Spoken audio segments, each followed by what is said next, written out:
Ukrainos oro pajėgos pasveikino Rusijos užpuolikus Rusijos tėvynės dienos proga su antrojo Rusijos žvalgybinio lėktuvo A-50 patobulinta versija numušimo faktu su šaukiniu Bajan. Ukraina teigia, kad Rusijos šventės reikia švęsti Maskvoje, o Rusijos lėktuvai neturi skristi virš Ukrainos. Taip rusiško lėktuvo A-50 numušimą komentavo Ukrainos karinių oro pajėgų vadas Nikolajus Oliščiukas. Tai jau antras toks sunaikintas orlaivis. Jo kaina siekia apie 350 mln. Lėktuvas nukrito netoli Trudovaja Armėnijos kaimo Krasnodaro srityje Rusijoje. Pirmasis toks lėktuvas A-50 buvo sunaikintas sausio 14 dieną virš Azovo jūros Ukrainoje. O prieš tai Baltarusijos aerodrome Baltarusijos partizanai apgadino dar vieną tokį orlaivį. Iš viso Rusijoje dar liko 9 tokie orlaiviai. Tai skraidantis radaras, nukreipiantis kovinius lėktuvus į taikinius.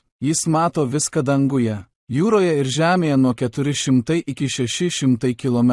Rusai buvo tikri, kad A-50 yra nesulaužoma tvirtovė ir kad ji per kieta net F-16. Šis lėktuvas skrido palei Donecko ir Luhansko frontų liniją iki 200 km atstumu. Kaip šis lėktuvas buvo numuštas, lieka paslaptis. Lenta pamatė, kad į ją atskrenda raketos, todėl išleido šilumos gaudyklės, tačiau jos nepadėjo. Laive buvo apie 15 aukščiausios klasės radarų operatorių ir likusi įgula.